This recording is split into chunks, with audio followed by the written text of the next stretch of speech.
Je vous invite à ouvrir les Écritures, s'il vous plaît, dans le livre de Galates, ou l'Épître aux Galates. Aujourd'hui, nous verrons une courte section qui se trouve dans le chapitre 5. Et nous allons lire du verset 13 à 15. Il est écrit, « Frères, vous avez été appelés à la liberté. Seulement, ne faites pas de cette liberté un prétexte de vivre selon la chair, mais rendez-vous par la charité ou par l'amour, serviteurs les uns des autres. Car toute la loi est accomplie dans une seule parole, dans celle-ci. Tu aimeras ton prochain comme toi-même. Mais si vous vous mordez et vous dévorez les uns les autres, prenez garde que vous ne soyez détruits les uns par les autres. » Amen. Nous prions. Seigneur, merci pour ta parole qui est sainte. Et nous prions maintenant, Seigneur, pour que ton esprit vienne au milieu de nous appliquer cette parole, révéler cette parole. Seigneur, convaincre nos vies de cette parole, de l'obéissance que nous devons à ta parole, Seigneur. Seigneur, je suis faible aujourd'hui devant ton Église, devant toi aussi, et je te prie, Seigneur, que tu sois avec moi.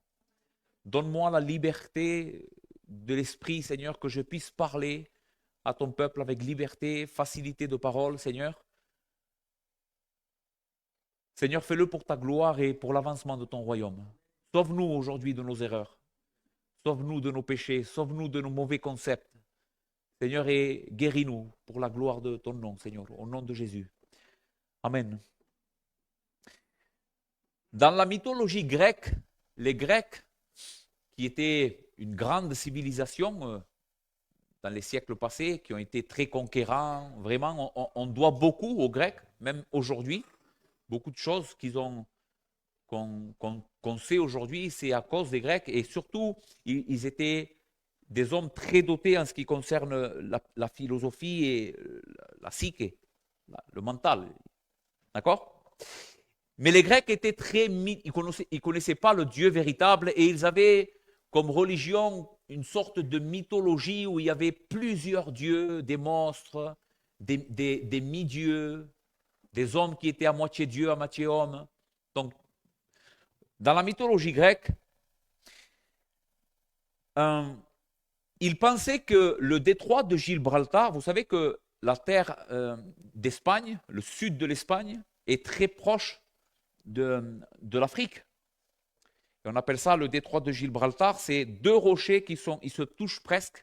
Et là, la Méditerranée, il y a juste un fin canal, on pourrait dire ça, qui rentre dans l'océan, qui se jette dans l'océan, et c'est l'ouverture entre la Méditerranée et l'océan, ce petit détroit.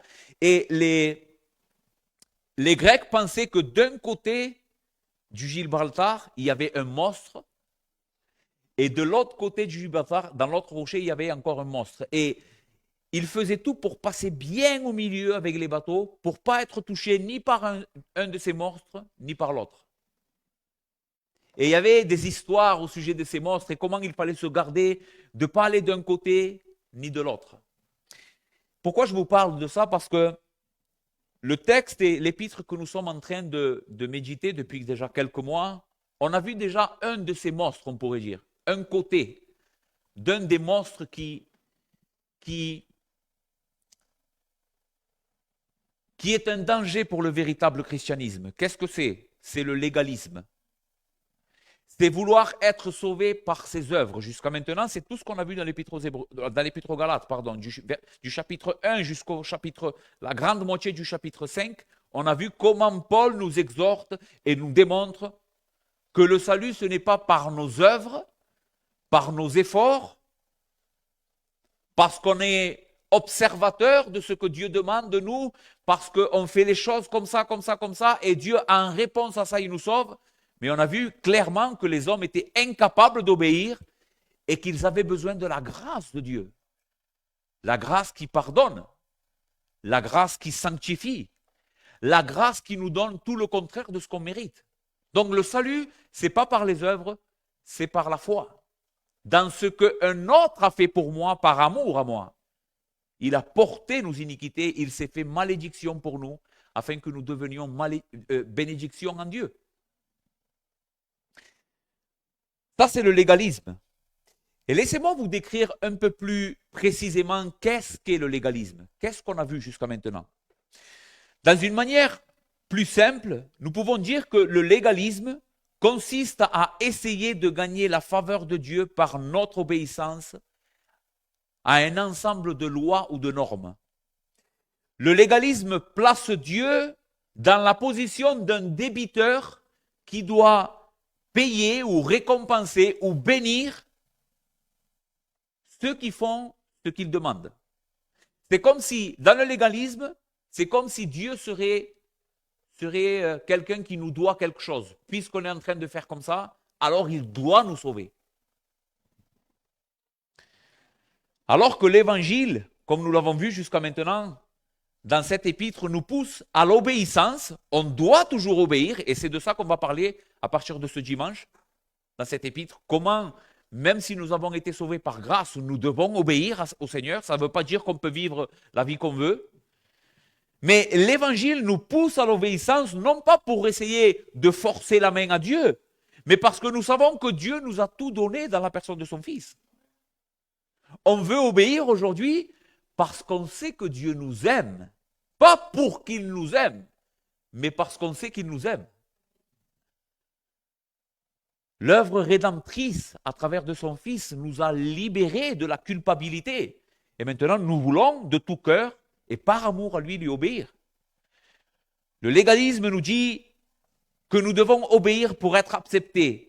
Tout dépend de nous, de notre obéissance, de notre effort personnel, de notre engagement, de nos mérites. Et dans notre milieu, vous savez comment se traduit ce que je viens de dire ici? Comment tu sais que tu es sauvé? Parce que je fais la volonté de Dieu. Vous avez déjà entendu ça dans votre famille? Pourquoi tu es sauvé? Eh bien, parce que je fais la volonté de Dieu. Mais qu'est-ce que c'est faire la volonté de Dieu? C'est exactement ce que nous sommes en train de dire ici. Pour eux, la volonté de Dieu, ce n'est pas de croire en son Fils. C'est d'aller à la réunion. C'est d'être un chrétien. C'est de ne plus voler. C'est de ne plus faire ça. Et ils mettent toute leur confiance, non pas dans ce que quelqu'un a fait pour eux, mais dans ce qu'eux, ils sont en train de faire pour Dieu, pour être sauvés. Et ça, c'est le légalisme. Maintenant, il y a un problème avec le légalisme, avec cette manière de voir l'évangile.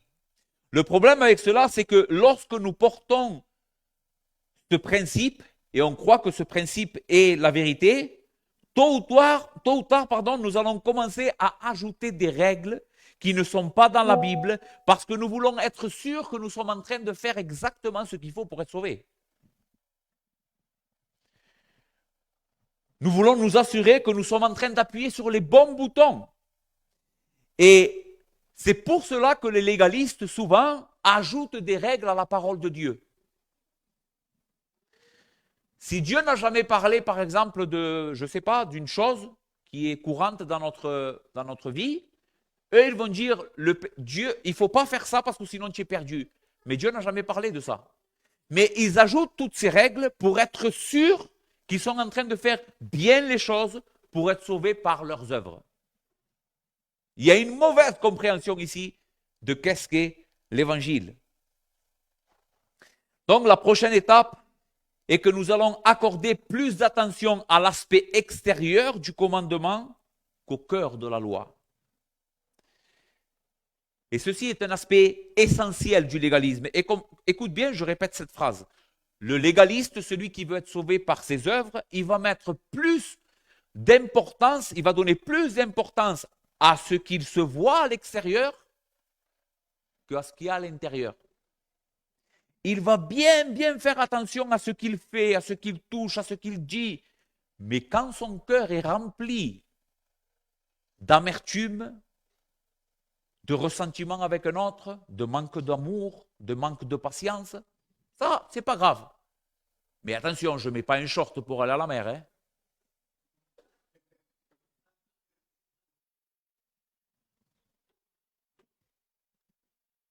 Le légaliste est plus préoccupé par la forme que par le fond. Car en fin de compte, Écoutez, il est beaucoup plus facile de se conformer à des règles extérieures que notre cœur soit transformé. C'est beaucoup plus facile pour moi de ne pas mettre un short pour aller à la mer que d'aimer mon prochain. N'est-ce pas?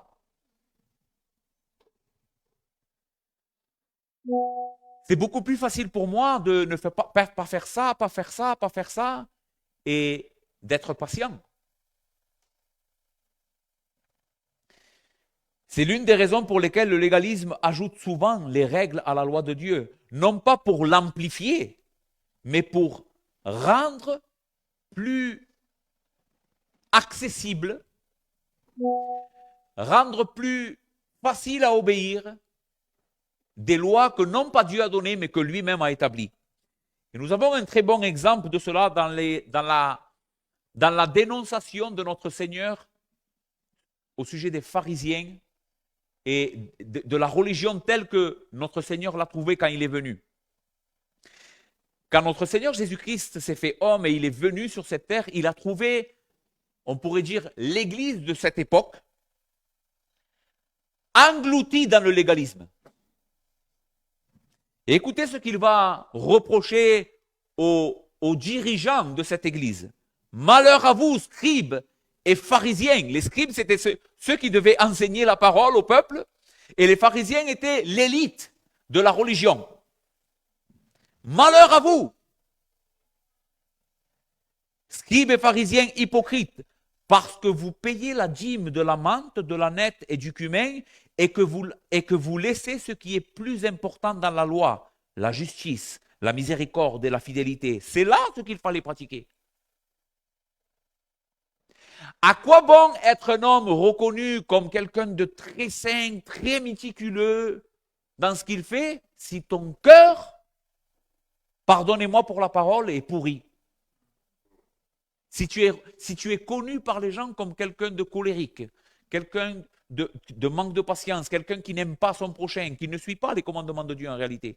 Mais attention, en ce qui concerne sa rigidité, des lois que lui-même a établies, il est fidèle. Ça, c'est le légalisme. Ce qui fait que le légalisme, vous savez ce que produit cette sorte d'évangile? De l'orgueil. De l'orgueil, du mépris de l'autre. Pourquoi? Parce que le légaliste, quand il voit quelqu'un qui n'est pas en train de faire comme lui, pas comme Dieu dit, comme lui dit, eh bien, il traite cette personne comme étant inférieure. Il va penser de cette personne qu'il n'est pas spirituel, parce qu'il n'est pas comme lui.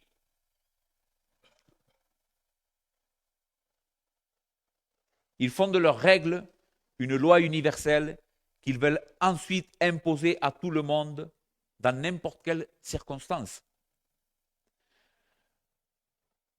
Alors que ces règles et ces commandements n'ont pas été donnés par Dieu lui-même. Et ceci est la plus grande erreur de cette fausse religion. Ça, c'est un côté que nous devons éviter au Gibraltar. Souvenez-vous de cette image. Il y a ce monstre de ce côté qui risque de nous avaler et de nous tirer dans un faux évangile qui ne sauve pas. Maintenant, de l'autre côté, il y a un grand monstre aussi. Et c'est de celui-ci que je veux vous parler aujourd'hui. Si le légalisme est une erreur, l'antinomianisme est aussi une grave erreur en ce qui concerne l'évangile. Et n'ayez pas peur de cette longue parole, je vais vous l'expliquer. L'antinomianisme est le monstre qui se trouve de l'autre côté de la rive dans le canal étroit de la vie chrétienne. C'est un mot composé d'anti. Qu'est-ce que veut dire anti? Signifie contre. C'est ce que veut dire la parole anti, contre. Et nomos, qui signifie loi. En d'autres mots, l'antinomianisme, c'est être contre la loi. C'est ce que veut dire cette parole. Quelqu'un qui est contre la loi, qui s'oppose à tout ce qui est des règles. L'antinomianisme croit que nous pouvons nous approcher de Dieu sans avoir à obéir à sa parole et en méprisant sa loi. Bien sûr, écoutez, les personnes qui croient ça ne diront jamais à haute voix ce qu'elles pensent. Hein.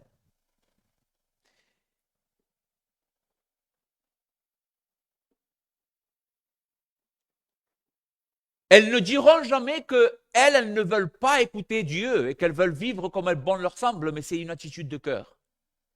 Même si elles ne le disent pas avec la bouche, leur cœur pense ça au plus profond d'eux.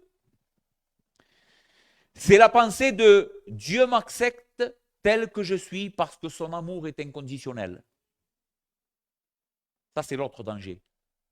C'est par grâce que nous sommes sauvés. Dieu m'accepte. Dieu sait que tout le monde est pécheur et qu'il n'y en a aucun de juste qui fasse le bien, donc il me voit. Et dans sa miséricorde, dans son amour, pas un amour qui purifie, un amour qui laisse passer le péché, ça c'est l'idée qu'ils ont. Et c'est pas grave si je pêche. Si nous avons parlé du légalisme comme étant un monstre, celui-ci en est un beau aussi.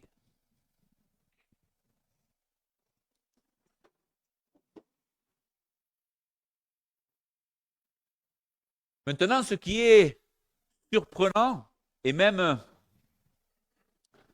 voilà pourquoi on voit tellement de personnes se tromper au sujet de l'évangile, c'est que ces deux positions, d'accord, peuvent être soutenues par des textes bibliques, sortis bien sûr de son contexte, mal interprétés, mais tant le légaliste que l'antinomianisme peut être soutenu par des textes mal compris. La Bible contient suffisamment de commandements et d'exhortations que s'ils sont exposés sans tenir compte du reste de l'Écriture, semblent soutenir la perversité du légalisme. Quelqu'un qui croit qu'il peut être sauvé par les œuvres, il peut s'appuyer sur les Écritures. Bien sûr, il ne le fait pas bien. Il ne s'appuie pas bien sur les Écritures, puisque nous avons vu dans cette exposition continue l'argument de Paul. Mais si je fabrique avec quelques morceaux des Écritures par-ci, par-là, on dirait que c'est biblique.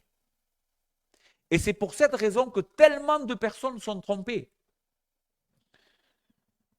D'autres passages, cependant, présentent avec tant de force la provision de la grâce de Dieu abondante que Dieu nous donne en Jésus-Christ et son amour inconditionnel envers les rachetés, que si nous ne prenons pas en contexte aussi ces passages, il semble peut-être dire que nous pouvons vivre le péché et ce n'est pas grave.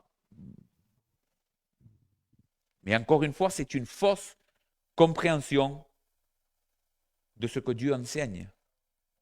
Ces deux manières de concevoir la vie chrétienne sont donc deux monstres qui dévoreront notre cœur et nous éloigneront de la face de Dieu si nous ne sommes pas assez prudents pour nous en garder. Et ne veillons pas à rester fermes. Restez fermes, droit à ce que dit ce livre.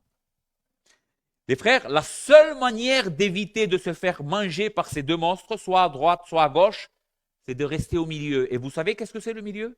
C'est la parole de Dieu. C'est exactement ce que dit la Bible.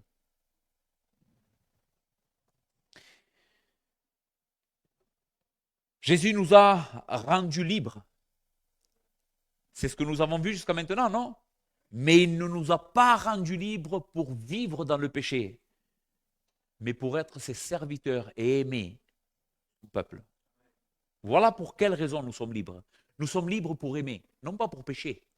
Nous sommes libres pour aimer. Ce qui me conduit à mon premier point, libre de ne pas pécher. Verset 13. Frères, vous avez été appelés à la liberté, seulement ne faites pas de cette liberté un prétexte de vivre selon la chair. Nous avons déjà vu, et je ne vais pas passer du temps à vous expliquer qu'est-ce qu'est la liberté dans notre passage, nous avons vu que c'est la liberté justement du légalisme, de la religion par les œuvres, du poids de la loi qui nous condamnait. Christ nous a libérés, maintenant nous sommes justifiés par la foi, nous sommes libres dans la communion de notre Dieu, et nous savons très bien que cela ne dépend pas de nous, mais de ce que quelqu'un a fait pour nous. Et nous nous réjouissons du salut que nous avons en Jésus-Christ. Ça, c'est la liberté qu'il y a dans notre passage. Mais Paul prend garde de dire, frères, Vous avez été appelés à la liberté parce que vous êtes fils de la promesse. Seulement, ne faites pas de cette liberté un prétexte, une occasion de vivre selon la chair. Qu'est-ce qu'est la chair ici dans notre passage? La chair dans notre passage fait référence à la nature corrompue que nous avons héritée de nos pères et du cœur pervers et désobéissant que chacun d'entre nous ici ce matin, on possède. C'est ça la chair. Maintenant, il est clair que la Bible enseigne que Christ, à la croix, a donné un coup fatal à notre chair. Si tu es en Christ, tu n'es plus dans la chair. Jésus a tué la chair du péché. Et nous allons le voir. Cependant, toi et moi, nous savons très bien que chacun d'entre nous possède encore dans son cœur des restes de cet homme pervers ou de cette nature pécheresse. Nous n'avons pas encore été libérés totalement de la chair. Jésus a donné un coup fatal à la chair, mais il y a encore une lutte jusqu'à ce qu'il vienne. Un homme de Dieu donne cette image et je crois que c'est une très bonne image pour qu'on comprenne ce que je suis en train de dire. Imaginez que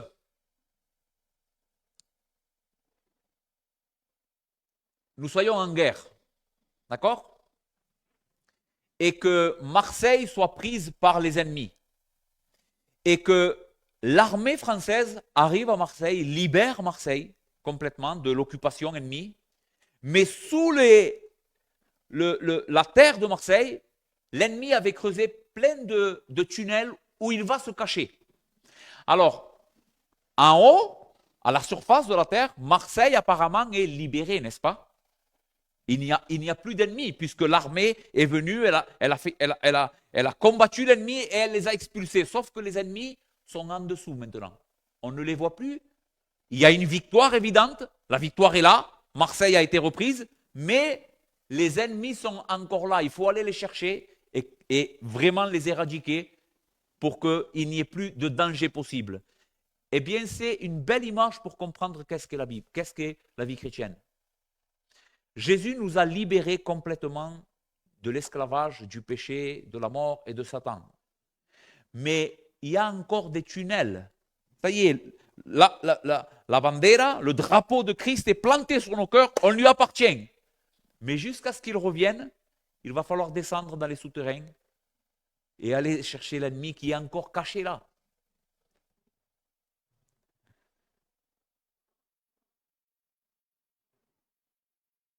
Le véritable chrétien qui a l'Esprit de Dieu demeurant dans son cœur connaît cette lutte.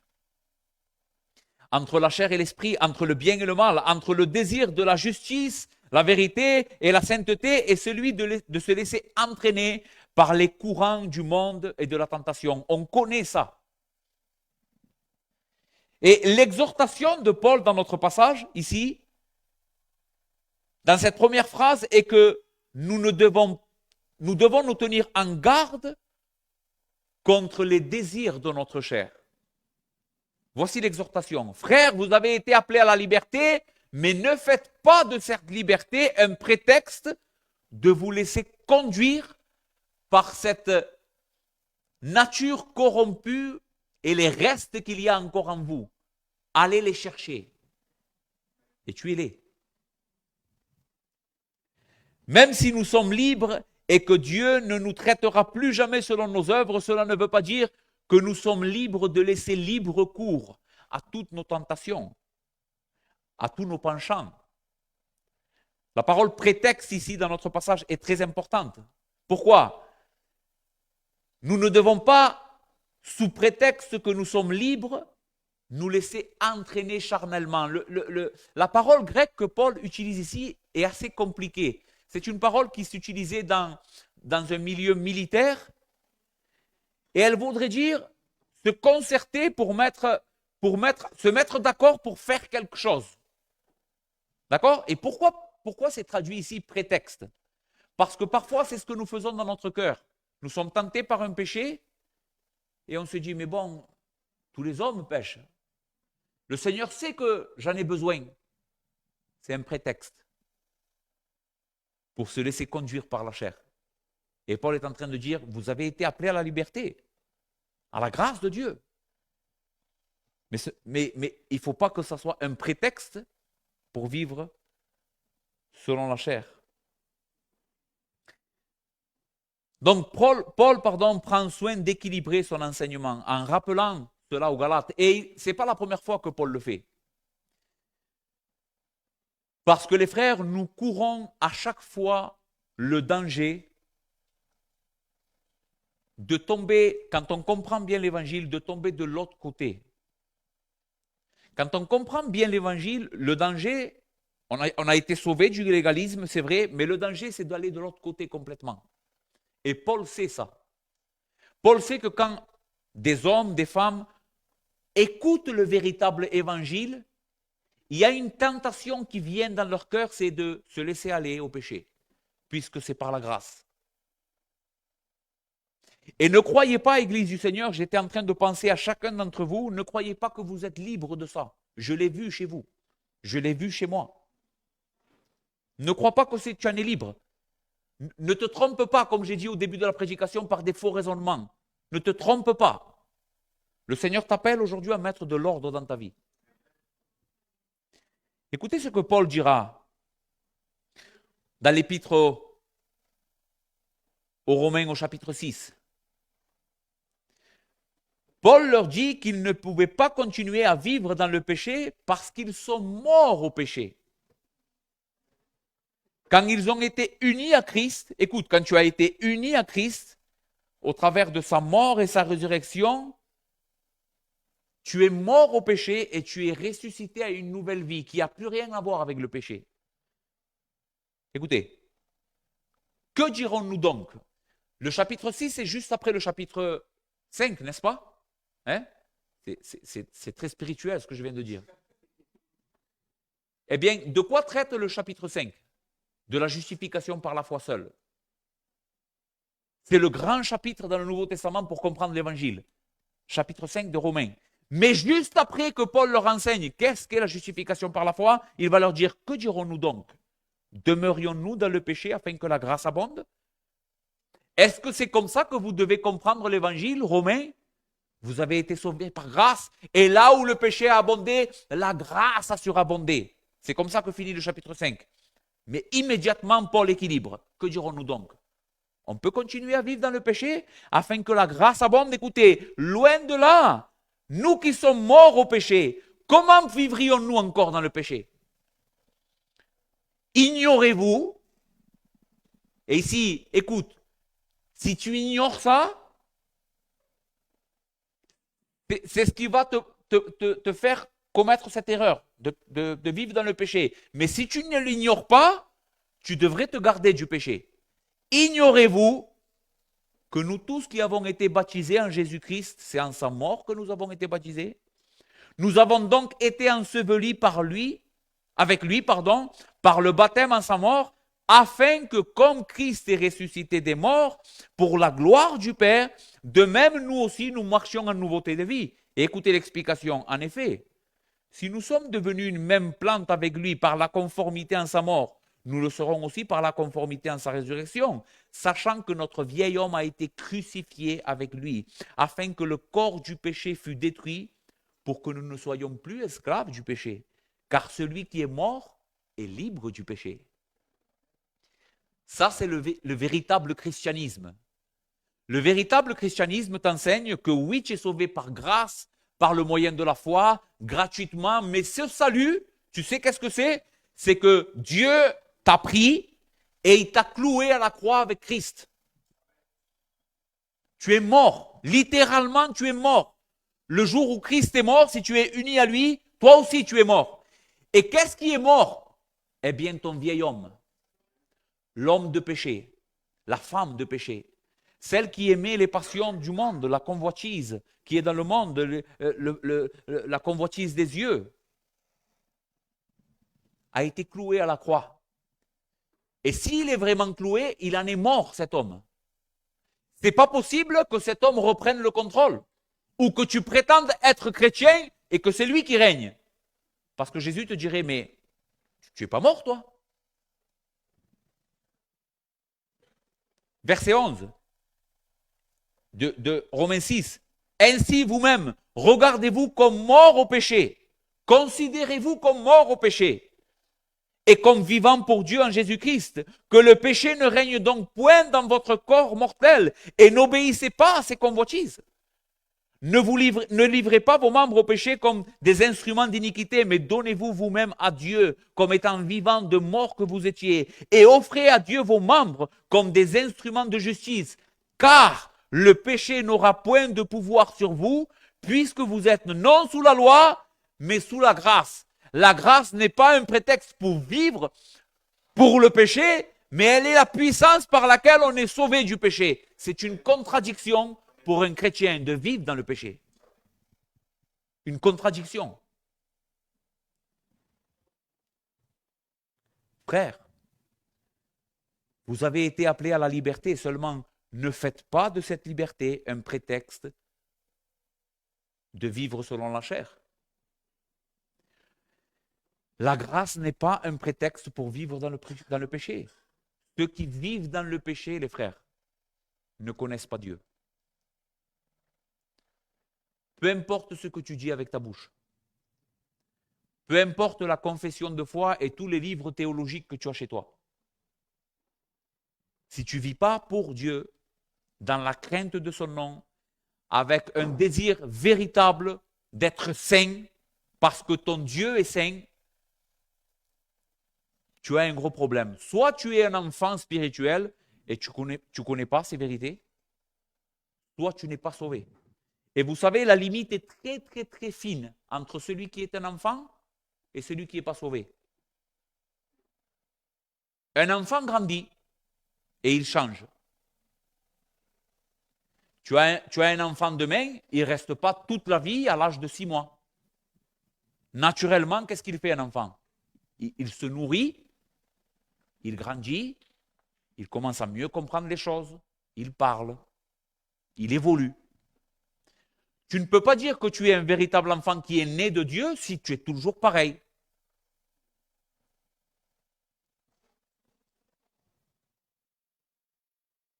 Les frères, la Bible enseigne clairement que ce qu'une personne croit sur l'Évangile, et si elle prend comme prétexte l'Évangile pour vivre selon le péché, il n'est pas sauvé. Écoutez ce que dit Paul dans 1 Corinthiens chapitre 6, versets 9 à 12. Je ne sais pas si je l'ai mis celui-là.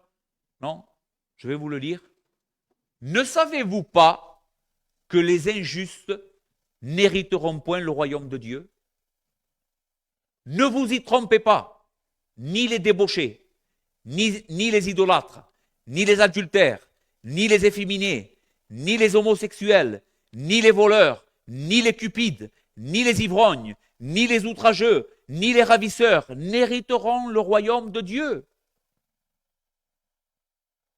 Ils ne l'hériteront pas.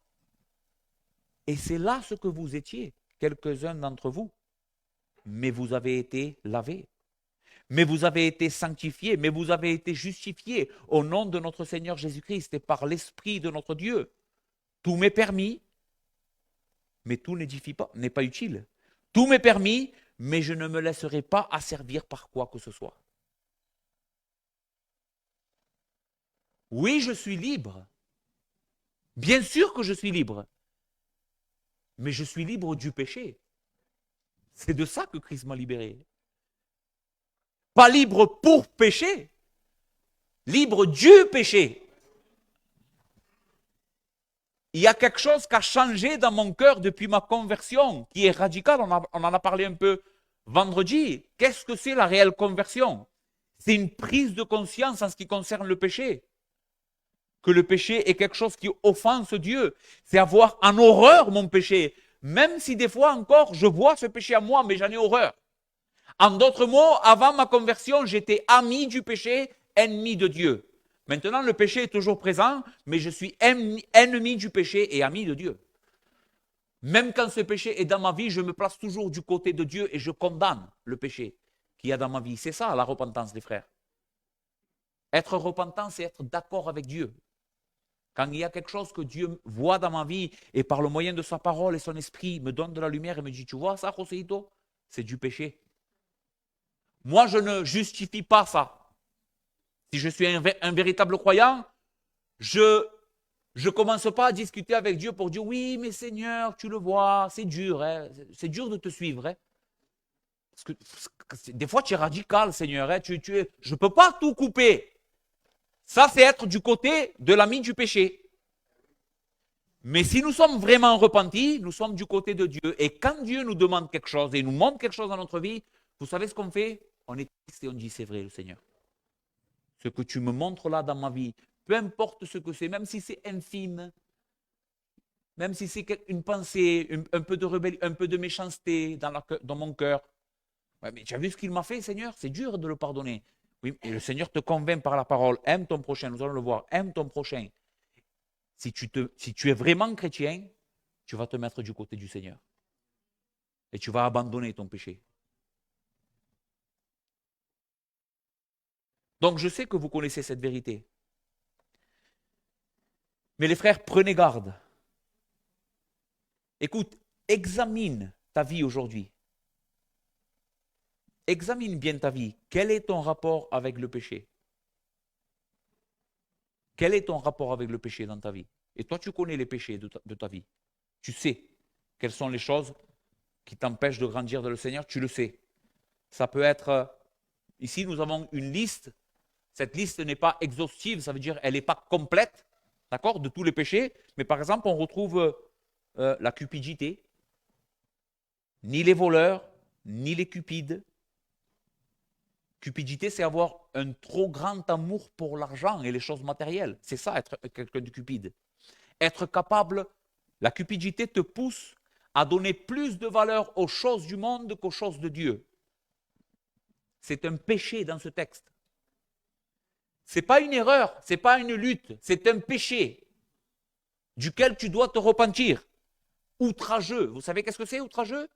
Une personne qui a une langue turbo-diesel.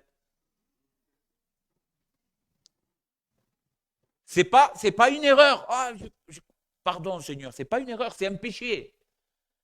Si tu es caractérisé par une bouche qui profère des outrages, tu es un pécheur, tu devrais abandonner ce péché. Donc je ne sais pas quels sont les péchés qu'il y a dans ta vie. Toi, tu le sais. Mais si tu es un véritable chrétien et que tu as l'Esprit de Dieu, demande-toi quelle est ta relation avec ces péchés. Parce que peut-être c'est le signe que tu n'es pas sauvé. Si tu te complais avec ces péchés et qu'ils ne te gênent pas, il y a un problème. Est-ce que tu combats chaque jour pour mettre à mort ce péché? Est-ce que tu es triste quand celui-ci te fait tomber?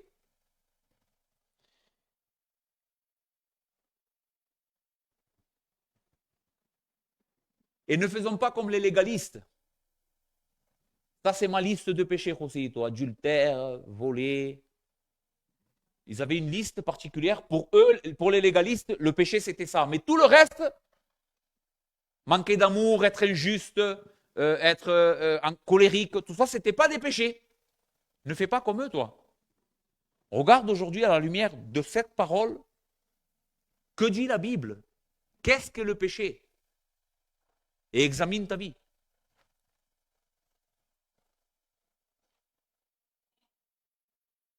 Jude dira dans sa première épître, car il s'est glissé parmi vous des hommes dont la condamnation est écrite depuis longtemps. Écoutez, des impies qui changent la grâce de notre Dieu en dissolution et qui renient notre seul Maître et Seigneur Jésus-Christ. Vous voyez, ce que nous sommes en train de parler ce matin existe depuis le tout début de l'Église. Des hommes qui changeaient la grâce de Dieu en dissolution. Ça veut dire des hommes qui, sous le prétexte de la grâce abondante de Dieu, vivaient complètement dans le péché et enseignaient aux autres à faire pareil.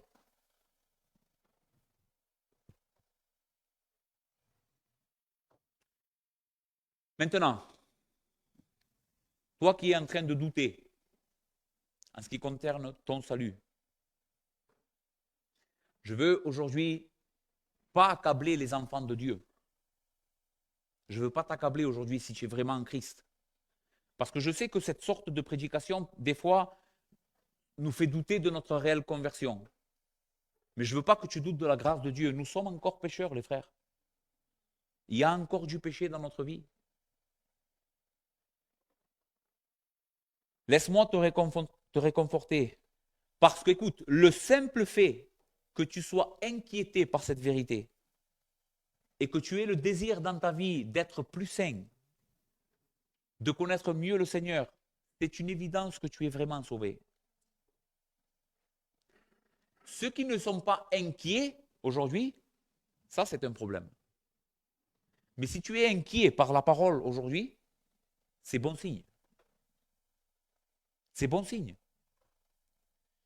Si tu es quelqu'un qui souffre à cause de cela et qui désire véritablement vivre pour Christ, eh bien tout cela sont des indications que tu es véritablement sauvé et que Jésus-Christ est en train de te sanctifier et qu'il soumettra bientôt Satan sous tes pieds par la manifestation de sa gloire et son apparition. Jésus va te faire vaincre ton péché. Je sais que pour les chrétiens, en tout cas, je le dis en vérité humblement, mais je sais que mon plus grand problème dans ma vie, ce n'est pas peut-être mon manque d'argent ou ça, c'est mon péché. C'est ça mon plus gros problème. Et un jour, le Seigneur va me sauver. Il a promis. Il est en train déjà de me sauver parce qu'il nous perfectionne tous les jours, mais un jour, il promet de nous sauver complètement du péché. J'avance les frères, je vais à mon deuxième point, je ne vais pas être aussi long. Donc, ne prenez pas comme prétexte la liberté que vous avez reçue pour vivre selon la chair, mais qu'est-ce qu'on doit faire alors? Mais, ce mais nous indique qu'est-ce qu'on doit faire alors avec notre liberté. Mais rendez-vous par la charité, serviteurs les uns des autres. Et c'est intéressant ici dans notre passage parce qu'il y a comme quelque chose de paradoxal. C'est que Paul nous dit que nous sommes libres et après il nous dit que nous sommes esclaves. Écoutez, n'utilisez pas votre liberté comme un prétexte pour vivre selon la chair, mais rendez-vous par la charité ou par l'amour serviteur. La parole ici, serviteur, est douléo, qui vient de la racine doulos,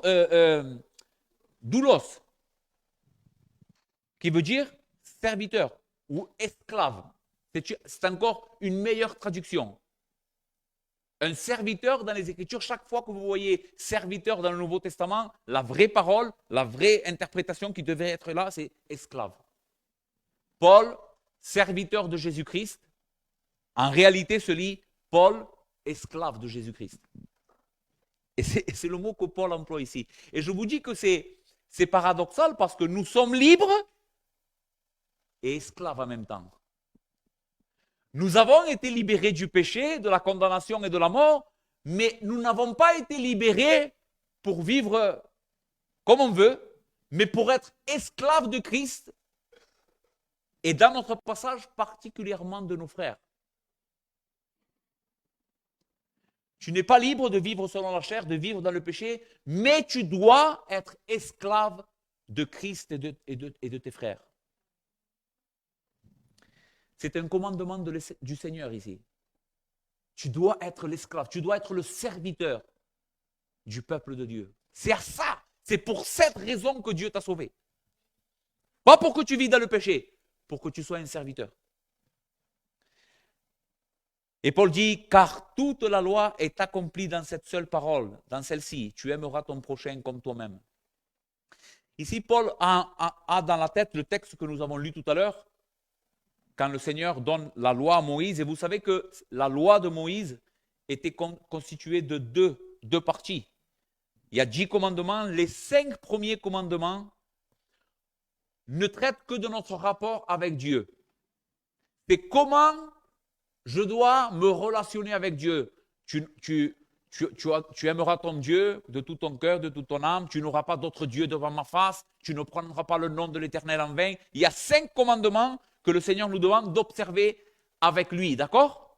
C'est ce qui régit ma relation avec le Seigneur. C'est comme ça que Dieu veut que je vive avec lui. Et les 5 autres, c'est notre relation avec les hommes. Tu ne convoiteras pas la femme de ton prochain, ni son bœuf, ni son âne. Tu ne voleras point, tu ne tueras point.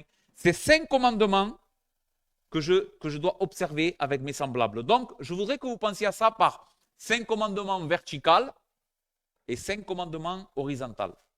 D'accord?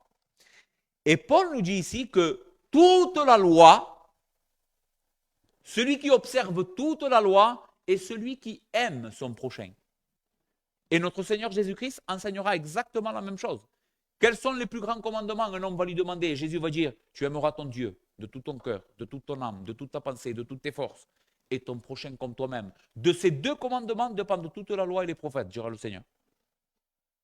Aimer Dieu et mon prochain me fait observer la loi. Quand j'aime Dieu, je lui donne, on en parlait hier soir, je lui donne la première place. Quand j'aime vraiment Dieu, je vis pour lui, parce que je comprends ce qu'il est. Mais quand j'aime mon prochain, je ne le vole pas. Si je l'aime, je ne convoite pas ce qui est à lui. Si je l'aime, je ne le tue pas. En réalité, je fais tout le contraire. Parce qu'il y a des commandements. Vous savez qu'on pêche par omission. Vous avez déjà entendu ça? On pêche par commission, quand on transgresse la loi, mais on pêche aussi par omission. Si on ne fait pas ce qu'on devrait faire. Quand la Bible dit « tu aimeras ton prochain » ou « tu ne tueras pas », cela implique que je dois chercher son bien. Vous comprenez ce que je veux dire ou pas? Si je suis quelqu'un qui ne tue pas ou qui ne vole pas, je vais faire tout le contraire de ce que voler ou tuer implique. Donc je vais être un homme ou une femme qui cherche le bien des autres. Et qu'est-ce que c'est chercher le bien des autres? C'est les servir. C'est leur donner l'évangile. C'est être un témoin fidèle de Christ. C'est les aimer. C'est ne pas considérer, écoutez bien, ce n'est pas considérer son propre intérêt comme quelque chose qui doit passer au-dessus des autres. Mais bibliquement parlant, un vrai chrétien, s'il veut observer la loi, il doit considérer ses intérêts comme étant moindres que les autres. Vous doutez de ce que je viens de vous dire? Écoutez ce que Paul dira dans Philippiens chapitre 2. Si donc il y a quelque consolation en Christ, s'il y a quelque soulagement dans la charité, s'il y a quelque union d'esprit, s'il y a quelque compassion et quelque miséricorde, rendez ma joie parfaite ayant un même sentiment les uns, un même sentiment et un même amour, une même âme, une même pensée. Écoutez, ne faites rien par esprit de parti ou par vaine gloire, mais que l'humilité vous fasse regarder les autres comme étant supérieurs ou au-dessus de vous-même. Que chacun de vous, au lieu de considérer ses propres intérêts, considère aussi ceux des autres. Et ici, il va nous donner l'exemple de Christ qui a fait ça pour nous. Ayez en vous les sentiments qui étaient en Jésus-Christ, lequel existant en forme de Dieu n'a pas regardé comme une proie arrachée d'être l'égal avec Dieu, mais qui s'est dépouillé lui-même en prenant une forme de serviteur. Serviteur, nous retrouvons la parole ici. Il a pris une forme de doulos, étant Dieu, égal à Dieu. Il s'est dépouillé et il est venu être un serviteur. Et toi, tu ne veux pas être un serviteur? Que tu n'es pas Dieu, toi. Tu n'es pas Dieu, tu es un pécheur, sauvé par grâce. Et des fois, tu te tiens. Non, non, non, non, moi je ne m'abaisse pas. Seigneur, je ne peux pas m'abaisser devant cette personne pour la pardonner quand même. Dieu l'a fait.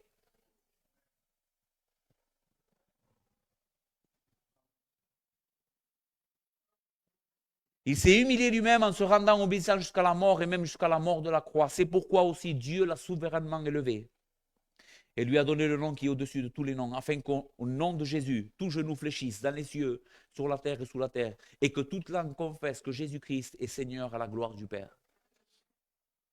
Les frères, nous devons nous servir. Nous devons nous servir, et le texte dit dans l'amour. Nous devons considérer le bien de l'autre comme étant supérieur à nous-mêmes. C'est pour ça que Dieu t'a sauvé. C'est pour cette raison que Dieu t'a libéré. Et Dieu m'est témoin que si on arrive à cultiver, à faire grandir cet état d'esprit dans notre Église, vous allez voir la gloire de Dieu. Parce que notre texte de Philippiens le dit. Parce que Jésus s'est humilié, il dit c'est pourquoi. C'est pour cette raison, parce qu'il n'a pas tenu comme une proie arrachée être l'égal avec Dieu, parce qu'il s'est fait serviteur, qu'il s'est humilié jusqu'à la mort et même jusqu'à la mort de la croix. C'est pourquoi, parce qu'il a fait ça, Dieu l'a souverainement élevé. Et c'est toujours la même loi dans le monde spirituel. Ceux qui s'abaissent, ceux qui s'humilient, ceux qui obéissent, Dieu les exalte. Dieu les élève. Dieu sauve leur famille. Dieu sauve leurs enfants. Tu veux que tes enfants soient sauvés? Humilie-toi. Sois un serviteur. Prends l'exemple de Christ. Ne vis plus pour toi. Ne vis plus pour ton ventre. Arrête de penser qu'à tes propres intérêts. Vis pour le Seigneur. Vis pour sa gloire. Meurs sur la croix. Et tu verras la gloire de Dieu. Tu vas la voir. Tu vas l'expérimenter. Cette église, si on pratique ce qu'on est en train de voir aujourd'hui, cette église va voir des pécheurs venir à Christ. En grande quantité. Venir demander le salut. Parle-moi du salut. Parle-moi.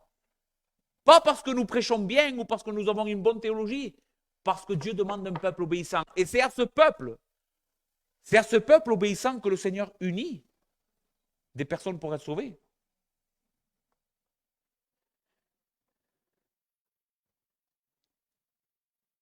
Nous sommes libres. Pas pour pécher, mais pour aimer. Voilà la grande leçon d'aujourd'hui. Tu es libre. Pas pour pécher, mais pour aimer les autres. C'est pour cette raison que Dieu t'a sauvé, pour que tu sois un serviteur rempli d'amour pour les pécheurs. Et je vais faire une application aux personnes qui ne sont pas sauvées encore.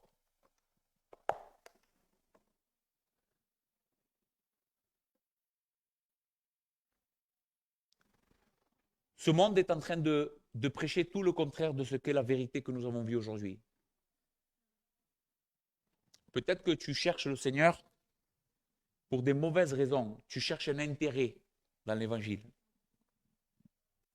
Tu ne viens pas au Seigneur parce que tu es convaincu de ton péché et c'est pour cette raison que tu es encore perdu, parce que tu as une mauvaise compréhension de ce que Christ est et ce que Christ fait. Tu crois que l'évangile, c'est simplement recevoir des bénéfices de la part de Dieu, être béni, être béni. Mais tu ne vois pas l'évangile comme la croix sur laquelle tu dois mourir.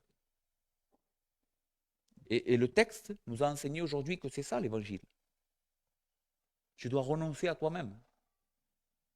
Tu es trop amoureux ou amoureuse de toi. Voilà où est ton problème. Tu te considères trop comme quelqu'un de bien,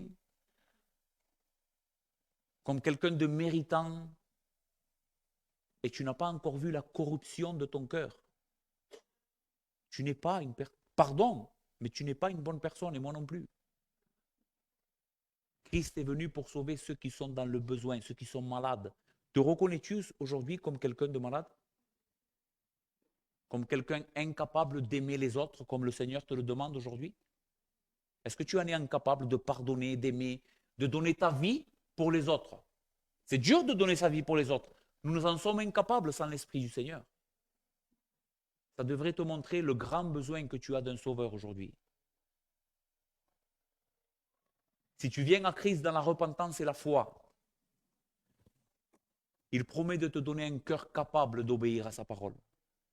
Ce n'est pas toi que tu peux faire ça. Tu as besoin de la grâce de Dieu. Mais Dieu donne sa grâce à ceux qui s'humilient, à ceux qui demandent pardon. Demande pardon au Seigneur. Viens à lui, humilié et ayant confiance dans son amour, et tu seras sauvé. Que le Seigneur bénisse sa parole.